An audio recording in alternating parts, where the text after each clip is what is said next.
On September 26, 2014, around 100 students from the Ayotzinapa Rural Teachers College in Guerrero, southern Mexico, got into a fracas with the police. 3 students were killed on the scene, and 43 of them were arrested, taken into police custody, and never heard from again. Almost 4 years later, not a trace of those 43 students has been found, and the government has been accused of failing to investigate the involvement of the federal police or the military. The official numbers of people forcibly disappeared in the country now stands at over 34,000. Human rights organisations say those responsible for the forced disappearances, arbitrary arrests and extrajudicial killings in the country continue to enjoy impunity. And so on July the 1st, the country will go to the polls to elect a new president in one of the bloodiest periods in Mexico since the 1910-20 revolution. So, ahead of the general election this week, I caught up with Lupita Valdez of Justice Mexico Now, a campaign group working to raise awareness in Britain of the country's human rights crisis. So we're joined with Lupita Valdez. Have I said it right? Yes, correct. Excellent. Perfect. From Justice Mexico Now. Uh-huh. And I wonder if you could start by telling us a little bit about yourself and your involvement with Justice Mexico Now and what that campaign is, stuff like that. Well, I come originally from Tamaulipas in the northeast of Mexico, which is a pretty dangerous state right now. I moved out in 2010, so just about when the effects of the war on drugs were starting to feel. I remember, my friends started to be attacked or disappeared, some of them, and and a lot of kidnappings. So I started to feel that, and I don't know why. Like my guts told me, just find some opportunities abroad and see what where this leads. So I came to the UK in 2010 to study a postgrad course in UCL. When I became involved in Justice Mexico Now, we work in many topics. We started with Ayotzinapa, but the root of the Ayotzinapa case, it's the violence that has become the rule through the mechanisms that are being used to allegedly stop the violence. So they use the military and the Navy and the federal police, to tackle violence. But this has reinforced, and has, caused a series of, human rights violations. Not only, there is a lot of bloodshed from drug cartels, but then you involve the people, the government, the judicial forces that are supposed to protect you. You involve them in this, wave of violence, and that's where havoc gets loose, right? It becomes a bloodshed.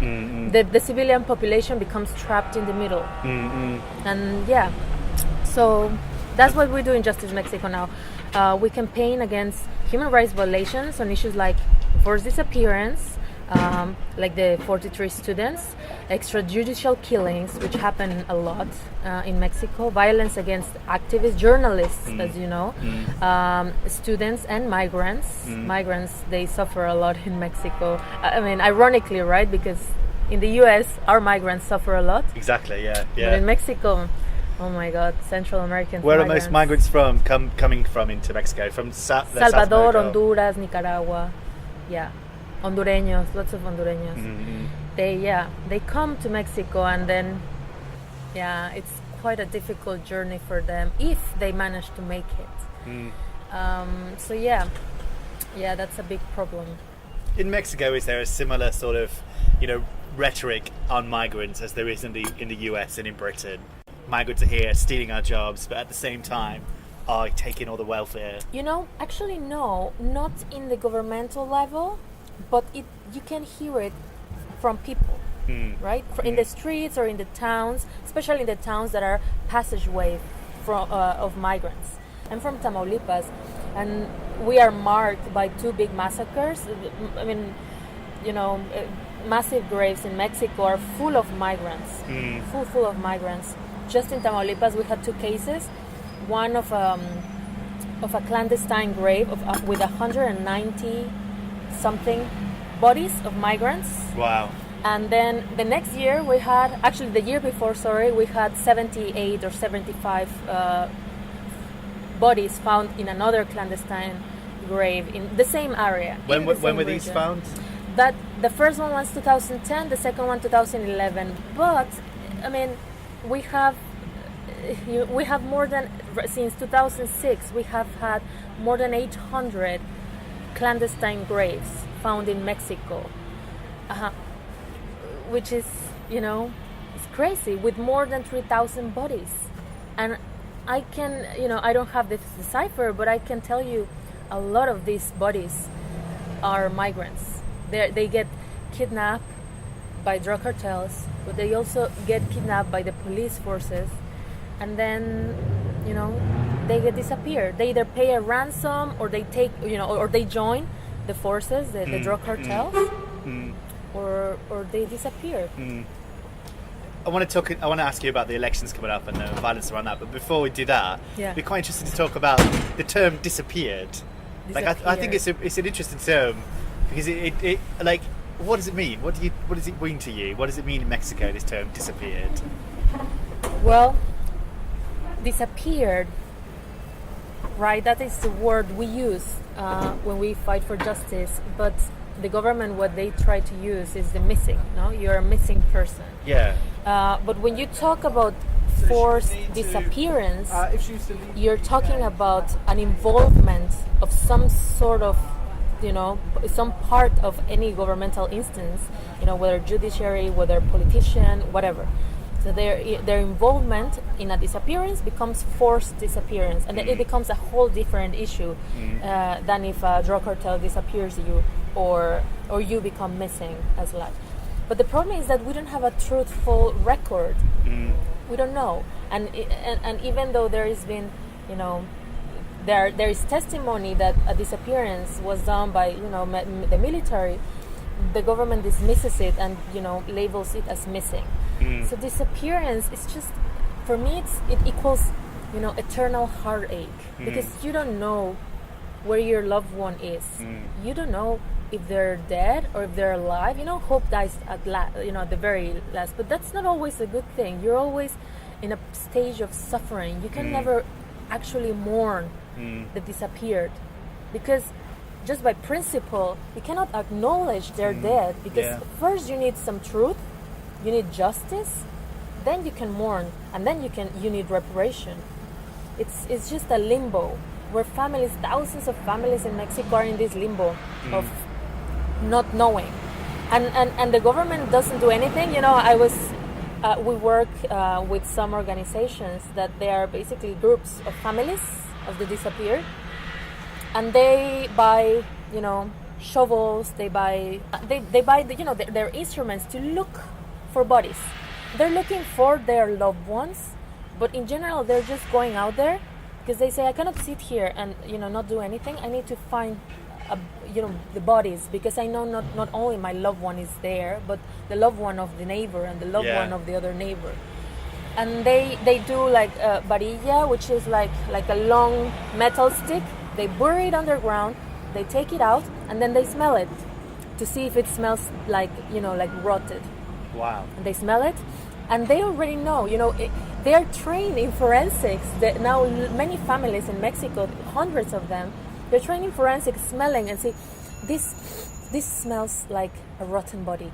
Okay, let's dig here. People, we found a clandestine grave, and they get happy. They're like, okay, here, and then it's just heartbreaking, no? They're not even looking for justice anymore. They don't want someone persecuted. They just want bodies and to know what happened. Sometimes they even go to the houses of people that they know might be involved, the families of the policemen or the families of the drug cartel members. They go and they just cry and plead, can you just tell me where they are? We're not gonna do anything. We're not gonna, give, present charges. We just want the body. And yeah, that's heartbreaking. Disappearance is a massive, word, black cloud on top of Mexico right now. You cannot have that. And you said, I think you said that no one quite knows how many people have disappeared, right? No, right now the official number is more than 30,000. 30,000. But the unofficial number is more than 100,000. Yeah. Just to in the dictatorship in Argentina, the unofficial number was 30,000. So Wow. you can see the difference. It's but also Mexico is quite big, and we've had this for many years. So yeah, it's impossible to know. It's just we cannot know. Do you think that the situation in Mexico, because I guess the Morning Star, we cover it quite a lot, and obviously I read the paper working there, and so I feel like this is something I know a little bit about, but I don't know, when I'm talking to my friends and stuff, they don't seem to realise what's happening in Mexico. Do you think there's kind of like, it's not really talked about much here in Britain especially? It is not known the gravity of it. You know what is especially not known? Yeah, I think people realize that Mexico is dangerous, but they don't know why, and they don't know the involvement of of the government in it. And what happens is that you go to a country where perhaps you get disappear, you get you suffer of some sort of crime. The big problem of Mexico is then impunity. So if you're in some sort of trouble in Mexico, God bless you, because it's gonna be very hard for you to find someone to help you solve your problem, or to do an investigation of what happened to you. So justice you're not gonna find there. So it's worth Mexico is a beautiful country, as long as nothing happens. But when it does, it becomes hell. There's elections, I think, is it July the 11th? The 1st. July the 1st. Yeah, very soon. The last story that I saw was 111 politicians have been killed since last September. Yeah. But you have an updated number, right? As of today or yesterday? As of last night, I stayed awake to watch the debate. So as of June the 12th? June the 12th, there were 116 people, politicians, or related murdered during this election since September 2017. So in just these months, and just targeting, I mean, not talking about activists, journalists, general civilians, just talking about politicians, involved in campaigns. 116. I remember here when Joe Cox was murdered, it became a national mourning. Everyone from every party, the policemen. It's something. Here is they valued life. Even if she was not a politician, lives are valuable. One life is valuable, and then suddenly we have 116 people murdered, cold-blooded. Some, most of them just, gone, shot it in their faces. And people are not, they don't feel enraged. They don't feel, they just continue their lives. I understand, right? Because if you live in a context like this, how could you continue your life thinking all of this is happening? You have to. You have to keep going to work. You have to keep sending your children to school. So in a way, you have to accommodate that in your mind and perhaps erase it. So I might understand people in Mexico, have become quite cold and, distantiated from all the violence surrounding them. I find it hard to just get my head around that there's so many people have been killed, so many politicians, in a run-up to an election.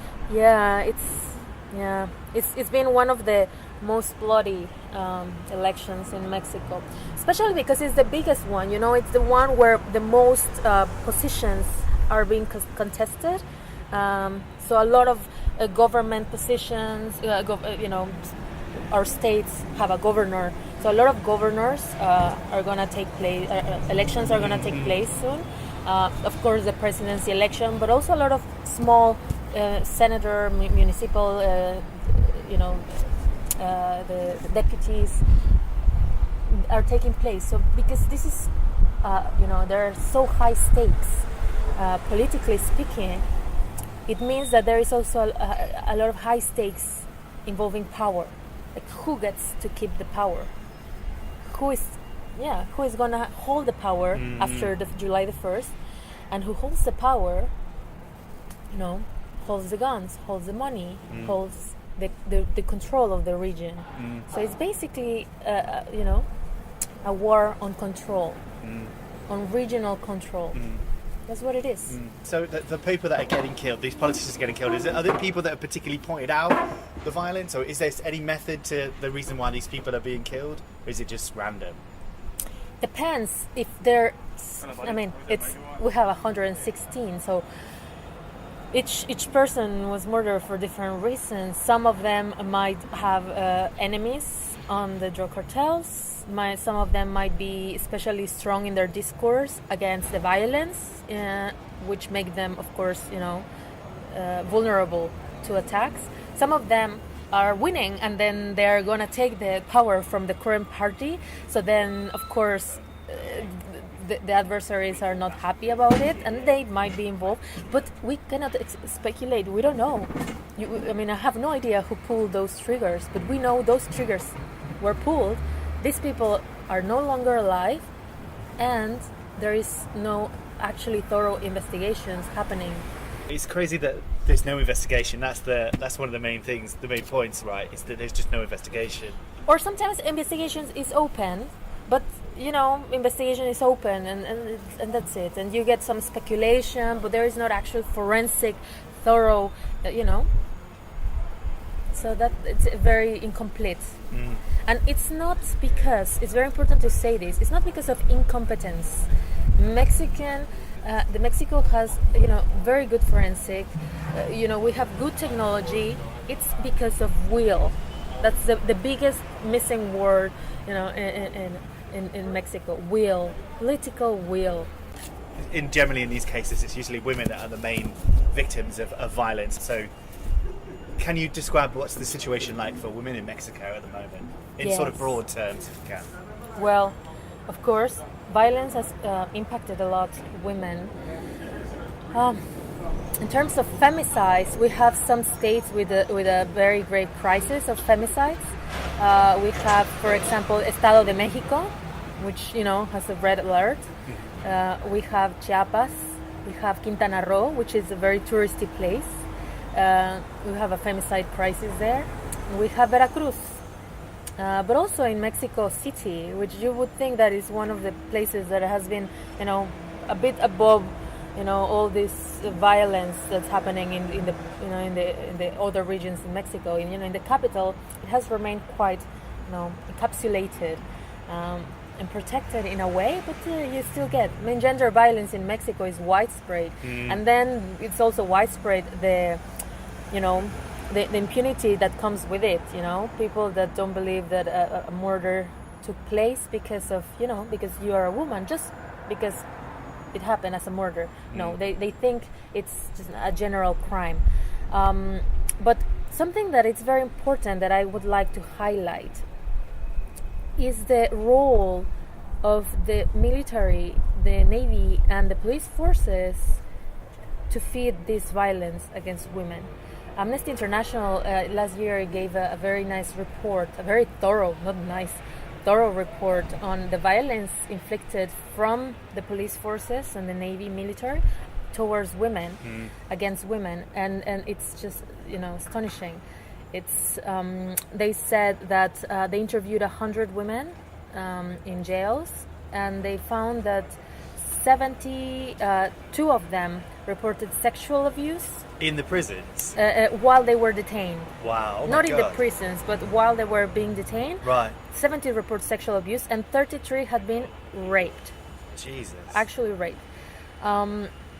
It's just practices like group rape are not uncommon. They use torture, of course. At the end of the day, this sexual violence by the police forces, it's an extension of their own systematic practices of torture towards men, towards anyone that they believe they should be, that they can get a confession out of them. So that's, impunity extends, and then it becomes that once you get people charged for a crime, then you need to question those charges, because were they obtained through torture? Were they obtained through sexual violence? Is this confession, are their confessions coerced? A lot of these charges come from confessions, which already points to, why are so many of these criminals confessing? Of course, it comes from the systematic use of torture. Systematic is very important because then it can be taken from international organizations of human rights as something systematic from the government, and then a crime against humanity. That's a very important word, and it has been found that police forces, military and Navy's forces use torture systematically. So you can see this in violence against women, but you can see also in violence against men.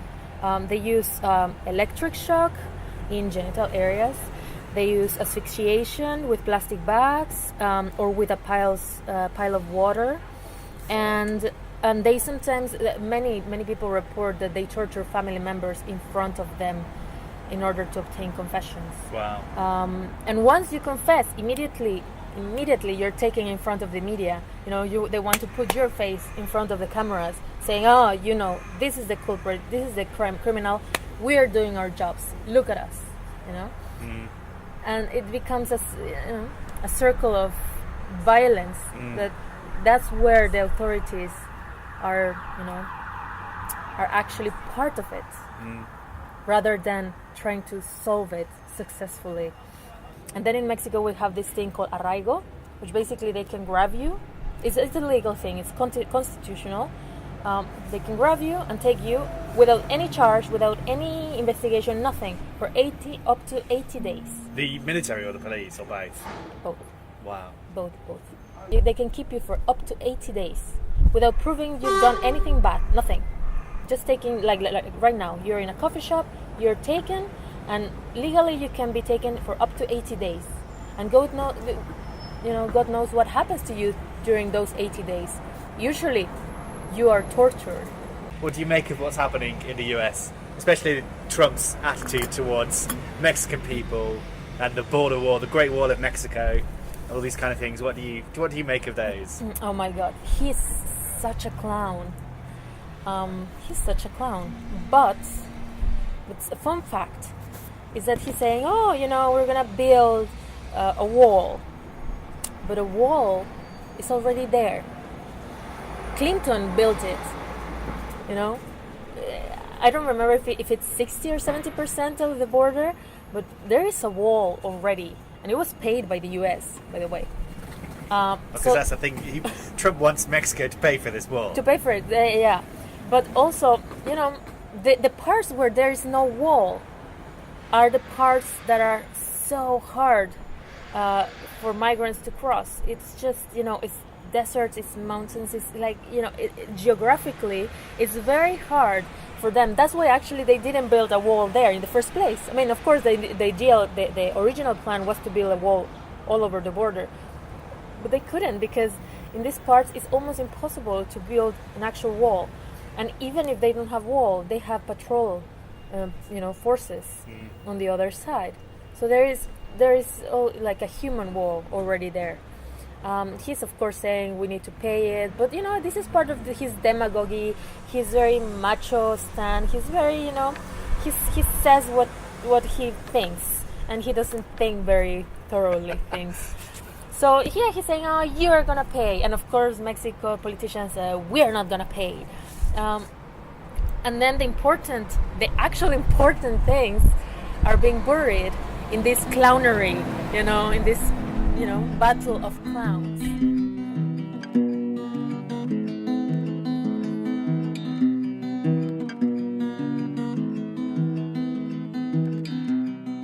Okay, so we've just moved inside. It's getting really noisy outside. Yes.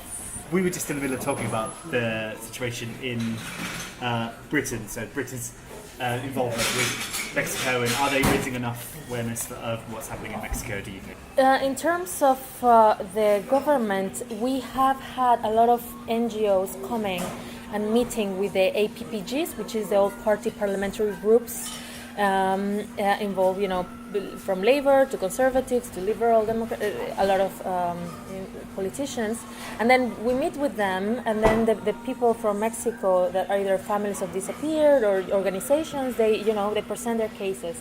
So in that sense, we've had involvement with the government here.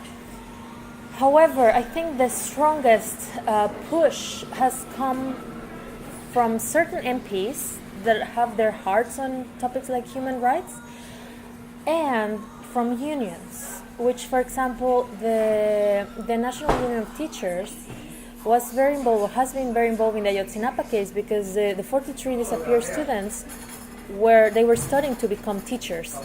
So that's become very central in their international agenda of the NUT, because basically it's a flagrant, attack towards people studying to become teachers. And in that sense, we feel grateful because we've had support, not only of them, but also of some MPs that have, they've sent letters to politicians in Mexico just saying, I wish you could explain me why this case has not been investigated. I want to know more about this. I want to know more, especially we had an early day motion, in Parliament regarding the security, the internal security law, which is a law that is attempting to constitutionalize, or the militarization of the country, which is very dangerous. I can't believe that we have not learned anything from our friends, in South America, in Brazil, in Chile, in Venezuela, in Argentina. This militarization never leads to a good place. No. Never. And we've seen it already. We've had 10 years, more than 10 years, to actually see it. It's been in front of our eyes, and now, they don't care. The law was passed, was actually pushed in December. Of course, in December, holidays, people were not paying lots of attention, and then it passed by January, February. And by the last couple of months, it's been already passed by both chambers in Mexico. So it's going. This is very troublesome because it basically leaves the public security on the hands of the military for a non-defined amount of time.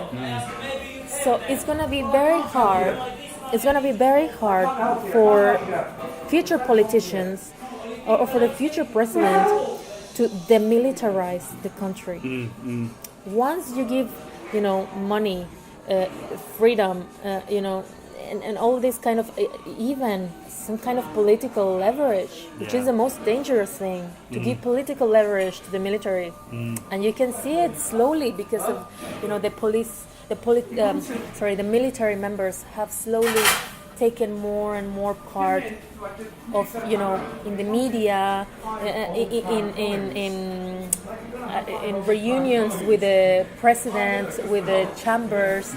It's been, for me to be part of this, I've constantly seen more and more green suits in political environments. And that is very worrying for everyone involved. It's like opening Pandora's box, isn't it? Yes, and closing it is going to be very hard. So hard that none of the candidates right now is stating that they are going to take the military from the streets. Because, of course, we do have a crisis with the drug cartels, right? And we need some sort of, strong, group fighting them. But also because they cannot suddenly take the money invested already in the militaries. They cannot take them out of the street. It would be very hard for them to do it. I mean, their lives would be in danger, I would dare to say. We had politicians currently talking against this law, but not only politicians, they just follow the international organizations that have already said, the UN has said, what are you doing, Mexico? What's happening? And that Amnesty International, Peace Brigades International, Human Rights Watch, the Washington office, lots of IOs are saying, what are you doing? And then the MPs have become interested because if the international community is so worried, it means that something very bad is going on. They've helped us a lot regarding that, and of course, international push is very important to perhaps not to make a radical change, but at least to make politicians think twice, or perhaps thrice on the impacts that their actions might have, if not in the country for their citizens, at least internationally regarding the international community, you know? And maybe, you know, they don't want to stain Mexico's name so much internationally. They want to keep it clean, and maybe that has some sort of leverage. That's the leverage we try to be using, us working from abroad, right? Of course, our job is not to stay in Mexico, but to say, if this keeps going on, you know, there is no way that you can claim that Mexico's reputation is clean. The amount of money lost to violence has been almost 20% of the Producto Interno Bruto, the economy, like the GDP or something? The GDP. Yeah. The GDP. Sorry, I do sociology, not economy. The GDP, almost 20% of it has suffered because of the violence. And this is according to international organizations that know how to measure this issue. I was reading it last night. I was preparing for this interview. But yeah, that's amazing. And people keep saying, maybe the future candidate is going to be a threat to economy in Mexico. Oh my God, our economy is completely under threat already. Yeah. The person you're talking about there, would that be the AMLO? AMLO, Andrés Manuel. Yeah. What's his name? Could you say his name? Andrés Manuel López Obrador. Obrador, right? Obrador. Yeah. Right. It's always funny, right? Because they say that your last names often dictates what you managed, what you accomplish in life, your profession, like locksmith, and my supervisor is Woodgate, and he's a woodkeeper. He's involved in wood, conservation, and then Obrador, and he's labor. What does it mean, Obrador? Obrador, it relates a bit to obrero, which is a bit like work. The working class. Right, yeah. So he's the working class candidate. The working class candidate, and his last name is basically that. That's cool. That's great. So we ran an interesting story. I don't know. You may have seen it in their Valdez or elsewhere. There was the owner of a mining company. I can't remember the name of the mining company now. La Rea. And he wrote this letter to his staff or to the papers saying you mustn't vote for him because he's going to wreck the economy. But it sounds like what you're saying, the economy's already being wrecked by the violence. It is. I have many friends that had, small business, small enterprises, and you receive threats, by the drug cartel saying either you pay us a certain amount of your, each month, or we kill you. And then you have this sort of two options. You say, I give money to the violent groups, then they are going to inflict more violence, and then might be, impacting my family, or I get killed. So your option is, I close my business. And hundreds of businesses have closed because of that. You don't want to contribute to them, but you don't want to get murdered. So you just, you quit and you go to your office. You go to the office every day and you keep working, so that you're not requested this kind of, this kind of dilemma. Protection money. Yeah. And lots of big companies like Lala, which is the biggest distributor of milk in the country. Milk, come on, it's one of the staple foods of every country. Has had to withdraw from several states because of violence, because the situation has become too violent for them to keep working there. Wow. And then you say, well, how much of a threat it is to the economy if the economy is already under threat? You want it? I don't know. It's worth thinking about it. It's always worth thinking about, economic impacts in the future. But what about the now? What about, analyzing the now? What's going on right now? The devaluation of the dollar has been quite big in this last sexenio, which is in the last presidential period. The Mexican peso has crashed on respect with the dollar. So we have already a sort of an economic crisis. And then in the previous governmental period, which is the one from Felipe Calderón, the one that created the war on drugs initially, he even dressed as a military. Imagine a president dressed in green military clothes. That was like, oh my God! I mean, people criticize this candidate because he's apparently, I mean, he admires Castro and Hugo Chavez, but we have this other president dressed as a military and deployed the military throughout the country. Oh my God, that's I don't know. It's ironic. But then he claimed to be good for the economy. However, the problem is that the economy of informality, people that just put, like a taco place outside their homes, or they work as housekeeping your house, and they're not enrolled in the formal economy, grew massively. Meaning that, yes, of course, employed people grew, but in the informal sector. And the informal sector is, as you know, quite vulnerable. You have no access to health, to public health. You have no access to a pension. You have no access to the labor rights. You can be exploited. So in which kind of situation have we been? It's like, whose interest did he serve there, really? So we should wrap it up. But one of the last questions is what can, people listen to this or reading the Star or looking at Justice Mexico Now, what can people do to get involved with Justice Mexico Now? Well, we do a lot of events. We do either lectures or screenings or fundraisings, or we have constant events going on in our webpage. We have a Facebook page. Soon we will launch our own webpage. But right now people can follow us in our Twitter or in our Facebook account. In Twitter we are like Justice Mexico UK. At Justice Mexico UK. At Justice Mexico UK. And then in Facebook we are as Justice Mexico Now. You can find us, and there we publish all our events. We recently had one in Parliament, basically talking about electoral violence and human rights crisis, of course. And what you can do is that in instances where the politicians are pushing an early day motion or perhaps sending a letter, then it's worth for you to write your MP and say, "Hi MP, would you be so kind, to please sign this early day motion because it's important to, safekeep the human rights in Mexico.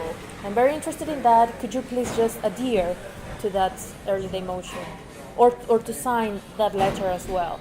And that, even one people doing that in each region to an MP causes the MP to do it. So it doesn't have to be hundreds of people. Just you sending a letter might push your MP to actually participate. And the more MPs we get, the higher the impact, the international impact we have in Mexico. And that helps. If not actually changes things, at least families and victims feel accompanied. And that's a huge feeling, not feeling alone in this. It's like other people know what's happening. But that's the first thing, that's actually a form of violence, right? The lack of information, that your suffering remains contained. But once people start to know about what's going on, you feel that something is mobilizing, something is happening, and you don't lose hope, basically, at the end of the day. That's accompanying people in Mexico. So that's what we invite.